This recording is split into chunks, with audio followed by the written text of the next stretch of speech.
తినడం, తాగడం, పెళ్లి చేసుకోవడం, పెళ్లికి మానవుడు ఇక్కడ ఏ ప్రస్తావన, దేవుని ప్రస్తావన ఇక్కడ ఎక్కడ కనిపించదు. ఏంటన్నా తినడం, త్రాగడం, కట్టుకోవడం, భార్యను చేసుకోవడం, పెళ్లికి ఇవ్వడం, పెళ్లి పుచ్చుకోవడం ఇది పెద్ద తప్ప అని అంటే, సుఖమే ఎవరి కడుపే వారి దేవుడు. దేవుడు కొరకు 4 అడుగులు వేయలేడు. దేవుని కొరకు చిన్న కష్టాన్ని పడలేడు. దేవుణ్ణి ఆరాధించడానికి 1 కిలోమీటర్ నడిచి వెళ్ళలేడు.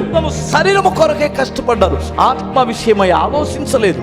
తిండి దేనికి? శరీరం కొరకే. తాగుడు దేనికి? శరీరము కొరకే. పెళ్లి దేనికి? శరీర సుఖం కొరకు. ఆత్మ విషయమైనటువంటి ఏ కష్టమైనా మీకు కనిపించిందంటే అస్సలకు లేదు. ఒక రాజ్యం ఒకటి ఉంది, ఆ రాజ్యంలోనికి నువ్వు వెళ్ళాలి. ఇక్కడ బ్రతికితే 70-80 రా బాబు, ఈ శరీరం నిన్ను విడిచిపెట్టేస్తుందని బోధ తగ్గిపోయింది. కాలి ఒక అరగంటలో కాలి బూడిదైపోయింది నీ శరీరం. కానీ నీ ఆత్మ యుగ యుగాలు కాలుతూనే ఉంటుంది. అది బూడిద కాదు, అది ప్రమాదం.